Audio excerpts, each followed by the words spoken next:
I had always prided myself on being independent, even when things were far from perfect. My dorm room, small as it was, felt like the only place where I could breathe.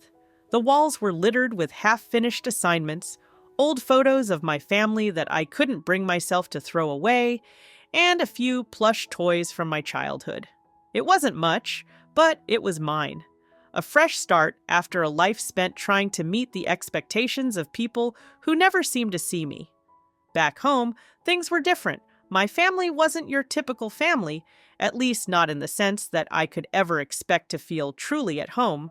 My mom had married Steve when I was 16, and while I'd never had a problem with him at first, the cracks started showing once they got married.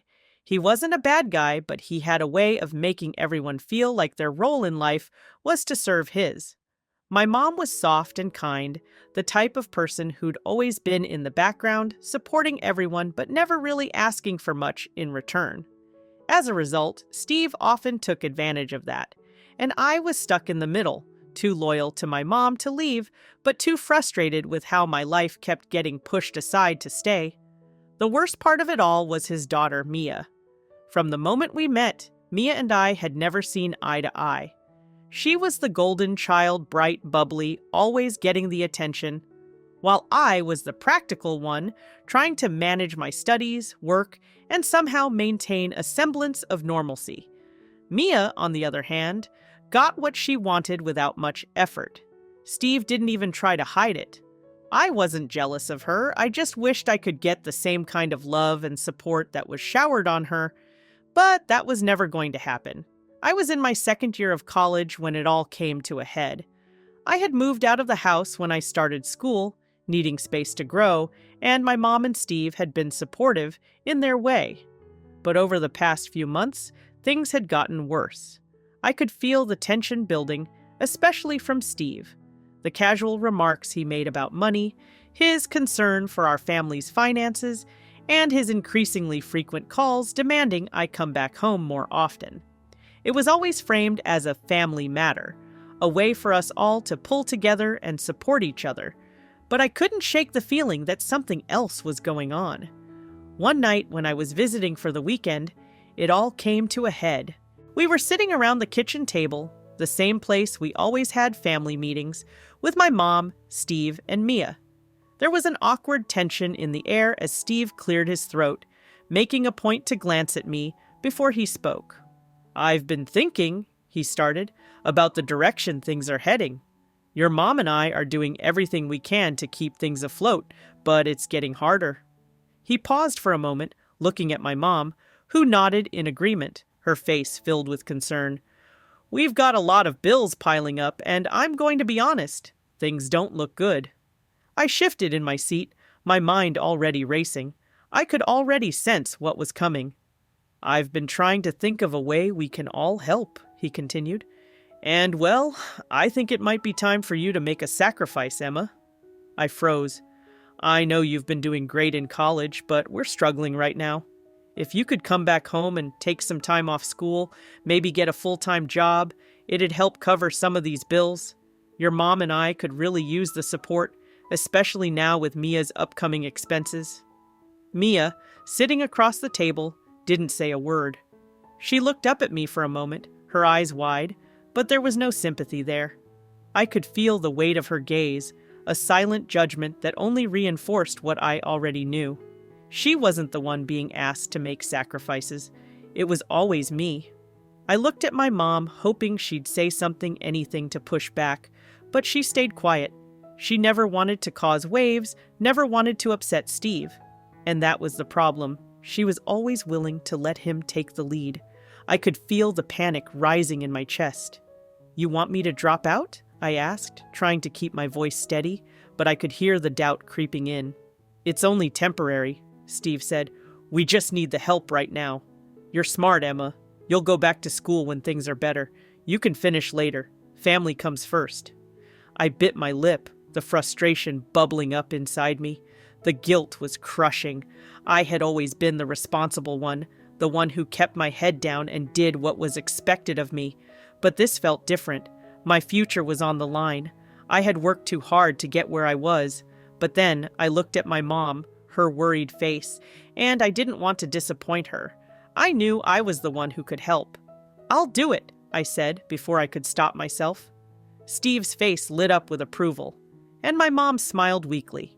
Mia didn't react at all, but I could feel her smug satisfaction underneath. It was as if this decision had already been made for me, like it had always been my role to take the hit for the family. The next few weeks were a blur. I started planning my move back home, letting go of my dreams for a while in the name of family, but something about it gnawed at me. It wasn't just the sacrifice, it was the fact that I knew deep down that this was never going to be enough. There was always going to be more. And then, the moment I'd least expected happened, the thing that would change everything. It was 2 weeks after I'd made the decision to drop out. I'd already packed my things, cleared out my dorm, and told my professors that I needed to take a break for personal reasons. The weight of it all felt heavier than I had imagined. I wasn't even sure anymore if I had made the right choice. The idea of giving up my future for the sake of a family that only seemed to care when it was convenient was slowly eating away at me. It was another Sunday afternoon when the hammer dropped. I had just finished unpacking the last of my things in my old room back home, feeling a little lost, a little disconnected, and I was about to start dinner when Steve came into the kitchen, practically glowing. Mia followed him in, her eyes wide with excitement. "Guess what, Emma?" Steve said, his voice oozing with a mix of pride and something else I couldn't quite place. "We've got something special to celebrate tonight." Okay," I muttered, wiping my hands on a dish towel, unsure of where this was going. It was rare for him to act so upbeat usually. His moods were more demanding, always steering the conversation back to bills or sacrifices. But tonight, something felt different. Mia wasn't much for sharing, so when she smiled and went to sit at the table, I knew whatever was coming wasn't going to be good for me. There was a tight knot forming in my stomach. Steve turned toward her. "I thought we should do something nice for Mia. Something to mark all the hard work she's been doing. Isn't that right, honey?" Mia beamed, looking more like a child than a 19-year-old woman. "Yeah, I've been working hard, Dad. And it's about time, right?" I tried not to roll my eyes. Mia had been in and out of various part-time jobs, but she had never sacrificed anything the way I had never put her life on hold for the family. If anyone had worked hard in this house, it had been me. "What are you talking about?" I asked, my voice barely a whisper. Steve's smile widened as he gestured toward the window. "You remember how I've been talking about getting a new car? Well, I surprised Mia with something. A little reward for all her hard work." I frowned, confused. "A new car? Mia's getting a car?" He nodded, a proud glint in his eye. "Yes, but not just any car. A brand new sports car. The kind you've always wanted, honey. A reward for being so dedicated." Mia's eyes sparkled as she practically jumped up, clapping her hands. "Oh my God, Dad! You're the best! This is exactly what I've been waiting for!" I stood there, frozen in place, not quite processing what was happening. He couldn't be serious, right? This wasn't real.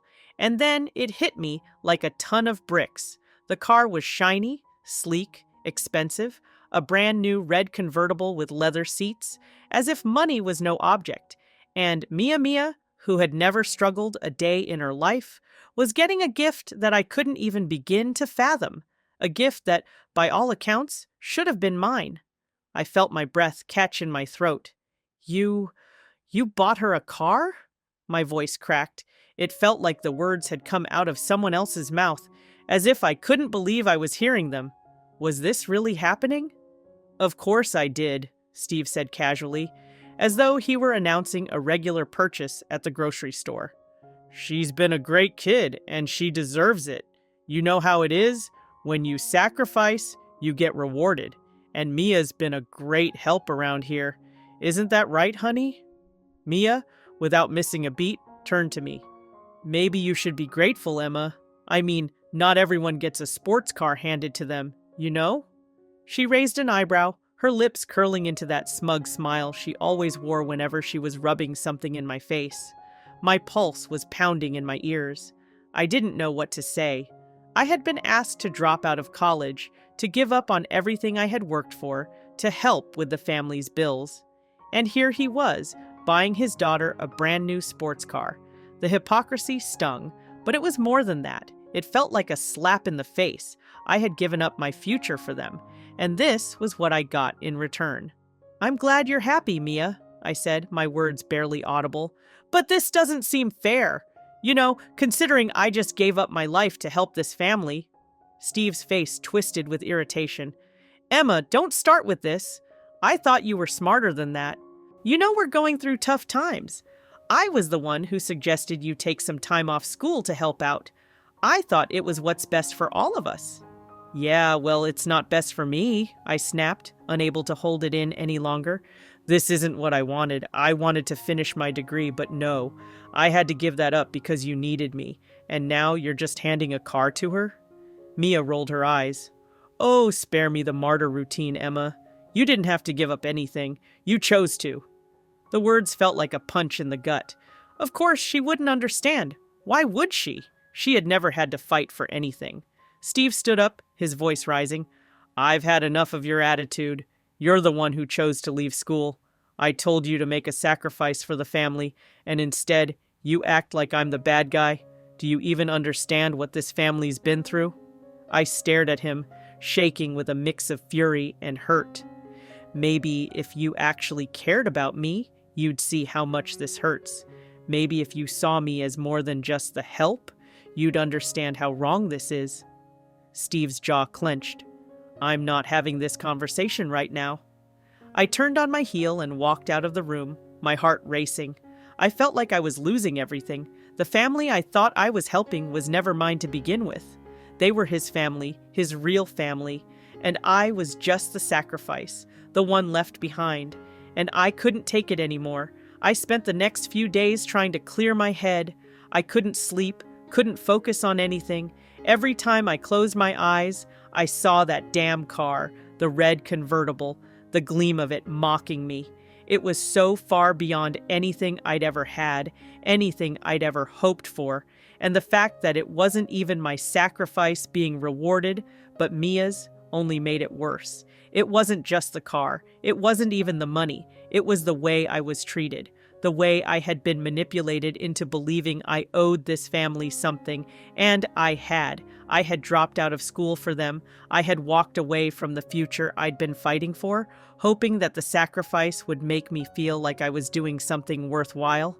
But instead, it felt like a trap. Steve made it clear, even after the car incident, that he expected me to fall into line. He'd made his sacrifice look like an act of family loyalty, but every time he asked me to do something more, I realized that his idea of sacrifice was nothing more than an excuse to demand more from me, while Mia just coasted by, basking in her privileges. The tension between us grew over the next few weeks.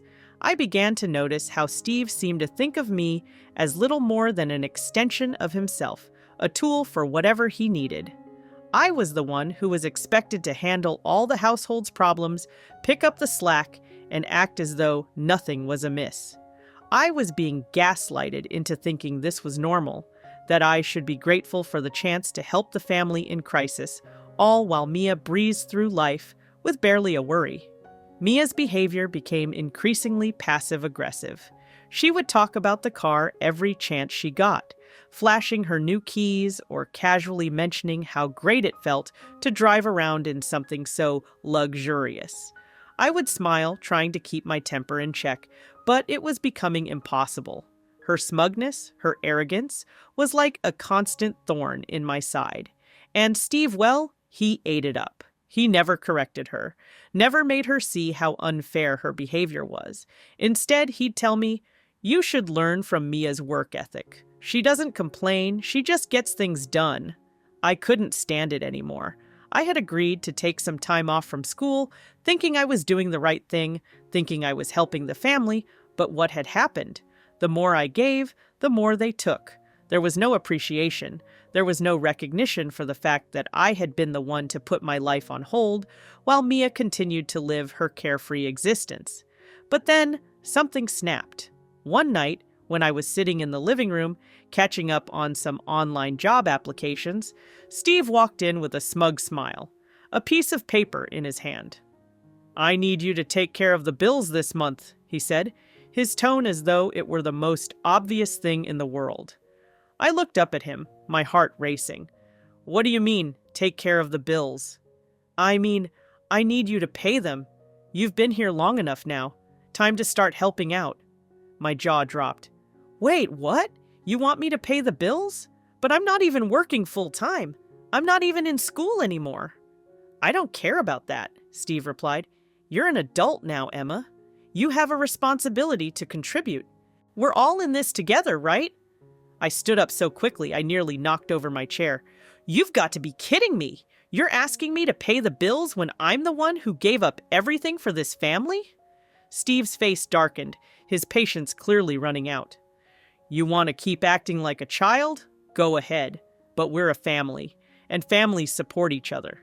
If you're going to stay here, you need to step up." I could feel my anger rising, bubbling just under the surface.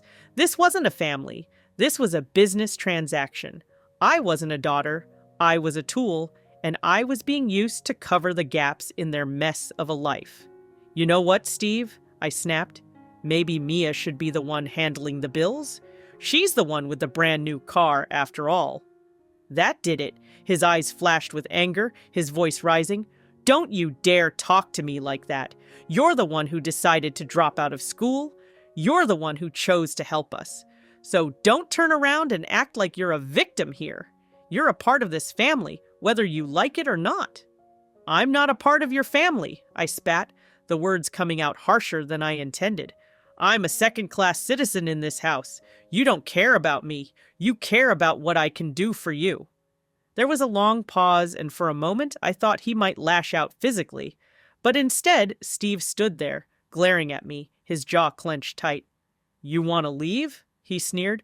"Go ahead, but don't come crawling back when you realize the real world isn't as easy as college. You'll see what happens when you make choices that don't benefit the family." I didn't respond right away. Part of me wanted to fight back more, but I knew deep down that there was no point. This wasn't a conversation I was going to win. There was no reasoning with someone who thought they were always right, but I was done. I was done trying to please him, done trying to make sense of the manipulation. I wasn't going to be his doormat anymore, and I wasn't going to let Mia, who had never had to fight for anything, walk all over me. I left the living room without saying another word. I needed time to think, time to plan. I had no idea what I was going to do, but I knew one thing. I wasn't going to stay in this toxic environment. I had sacrificed too much already, and it was time to take back control. I couldn't just keep giving, not anymore. That night, I pulled out my laptop and started researching. I knew there had to be another way. There had to be a way for me to take back my life, even if it meant cutting ties with the family who never saw me for who I truly was. And that's when I found it, the way out. The days leading up to my final decision felt like they were suffocating me. Every morning, I woke up to the same routine. Steve acting like nothing was wrong, Mia flaunting her new car, and my mom continuing to play the role of the passive observer. I had enough. I couldn't keep living in this house, constantly reminded of my sacrifice while they continued to reward Mia for doing the bare minimum. It was time to take control. I knew I needed to leave, but it wasn't enough to simply walk away. I wasn't going to let Steve or Mia think they could bully me into submission anymore. If they wanted to treat me like I was invisible, like I didn't matter, I was going to make sure they saw me in the end. I spent the next few days quietly plotting my next move. I went over the legal paperwork from when my mom and Steve bought the house. It was a minor detail, something I had noticed when I was younger, but had never thought to pursue something that, in that moment, felt like a lifeline. The house. It was in my name. I'd forgotten about it, buried deep in the back of my mind, until one evening when Steve casually mentioned that the family was struggling and that we might need to sell the house to make ends meet. It was the moment I needed to push everything into motion. When I confronted my mom about it later that night, she was evasive, claiming she didn't know anything about the house's ownership. But I wasn't buying it anymore.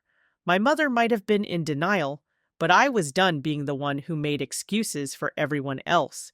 I could feel the anger building up again. My mom had to have known that the house, the one thing I had ever been truly tied to in this family, was legally mine. It had been a part of the deal, something my mom and I had discussed years ago. But she had never made me aware of it when Steve came into the picture. The feeling of betrayal that washed over me only added fuel to my fire. The next morning, I made a call. The family lawyer, someone I had never bothered with before, was more than willing to assist when I told him I needed to look over some legal documents related to the house. As I waited for him to send over the paperwork, I thought about the irony of it all. After everything I had sacrificed, everything I had given up for the family, I was the one holding the power. A week later, everything was in place. I had the documents signed and sealed, with the deed to the house right there in front of me. The realization hit me like a freight train. This house, the one Steve and my mom had taken for granted, was mine. All of it. The payments, the mortgage, the property. It was all tied to me, not them. If I wanted to, I could evict them. I could take everything from Steve and make him feel exactly what he had made me feel for years. Worthless. It was time to confront him. I waited until the evening, when the house was quiet and the tension was palpable. Steve and Mia were in the living room talking about some new business venture that Steve was pushing. Mia barely looked up from her phone when I walked in, but Steve did. "Emma," he said, his voice condescending as usual. "What do you want now? Still upset about the car thing?" I took a deep breath, steadying myself. "No, Steve, this isn't about the car. It's about something else." He raised an eyebrow, clearly bored. "What now, then?" I placed the documents on the table in front of him, watching his face drop as he realized what they were. The deed to the house. The deed in my name. His expression shifted from indifference to confusion. "What's this?" he asked, his voice no longer confident. "Where did you get this?" "I got it from the lawyer," I said, my tone sharp. "It's the deed to the house, and as you can see, it's in my name, not yours." For a moment, Steve stared at the papers, his face unreadable. Then, without missing a beat, he let out a low chuckle, trying to brush it off. "You think this is some kind of joke, Emma?" "No," I replied, my voice cold. "This isn't a joke. This is me taking back control of my life. This is me finally making sure you understand who you've been taking advantage of all these years." His eyes flickered with something I couldn't quite place, fear maybe, but he quickly masked it with a forced smile. "You're delusional. That house is our home. Your mother and I worked hard for that. You don't just walk in here and... No, you don't get to say that anymore." I cut him off, my voice louder now, filled with the anger I had been holding in for so long. "You don't get to make me feel guilty anymore. You don't get to treat me like I'm your personal servant. I've spent my whole life trying to please you, trying to make things work, and now I'm done." Mia, who had been silently observing, finally spoke up. "You're ridiculous, Emma. This is childish.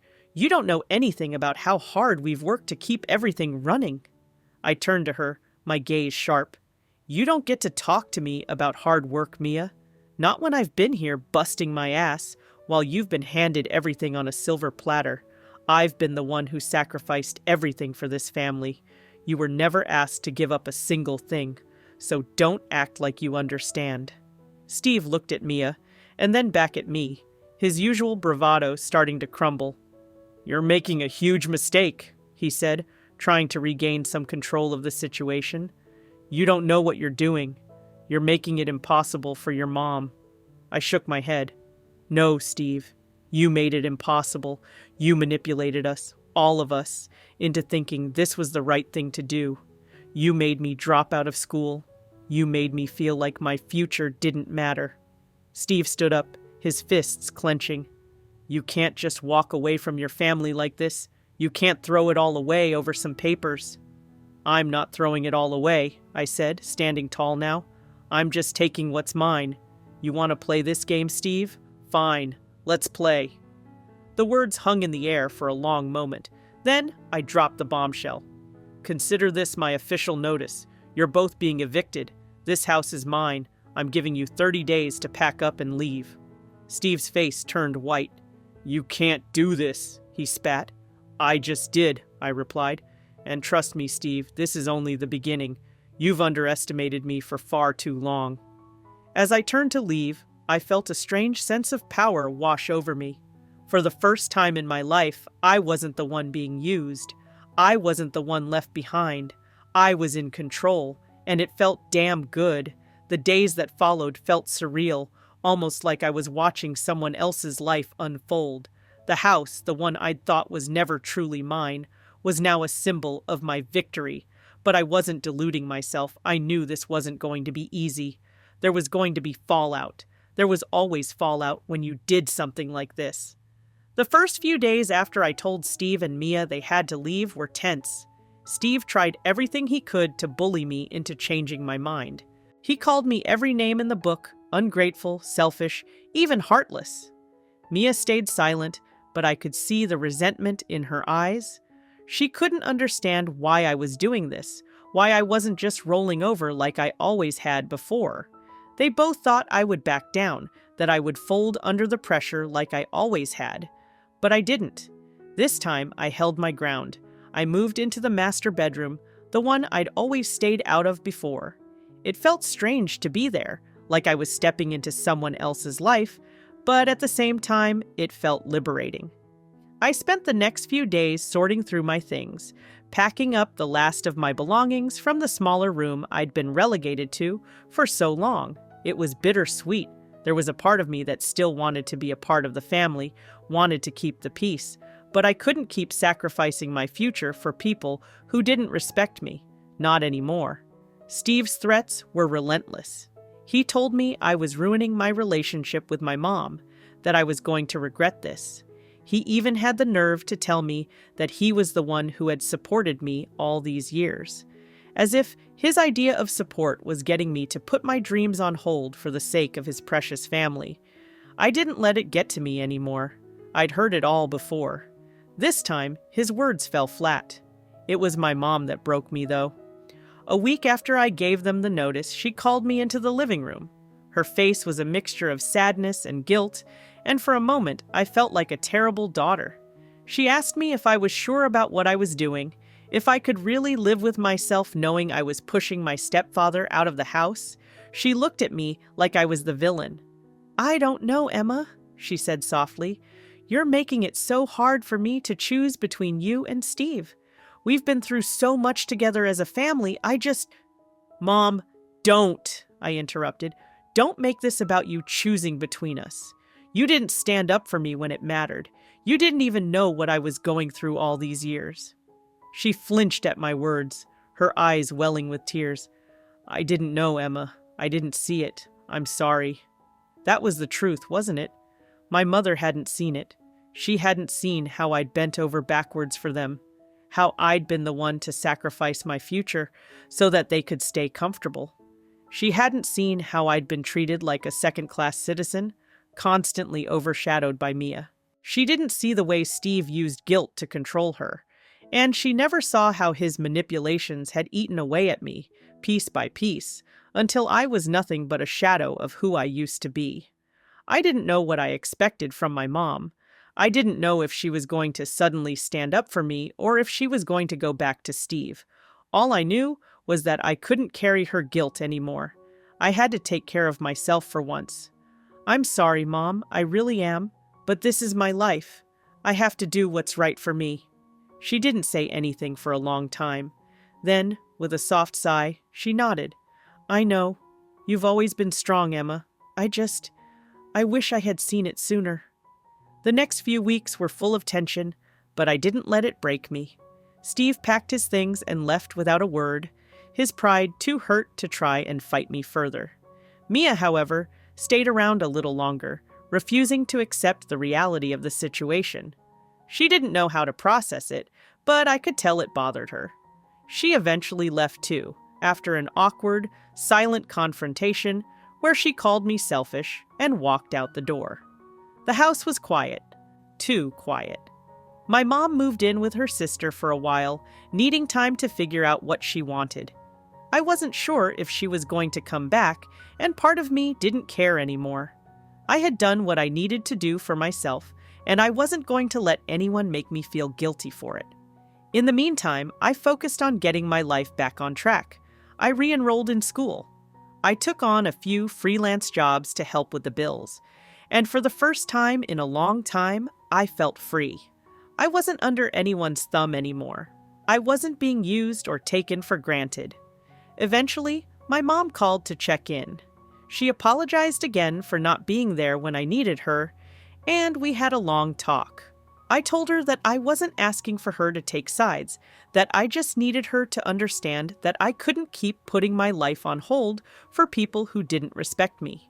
She promised to support me from here on out. Things weren't perfect. I was still adjusting to living in the house alone, still learning how to navigate life without the constant weight of family expectations on my shoulders. But for the first time in years, I felt like I had control over my own future. I wasn't a pawn in anyone's game anymore, and that was enough. I knew the battle wasn't over. Steve would always be a part of my mother's life. And Mia? She'd probably find some way to stay in the picture too. But none of that mattered. I had finally done something for me, something that wasn't dictated by anyone else's agenda. I had fought for my freedom, and for once, it felt like I was winning.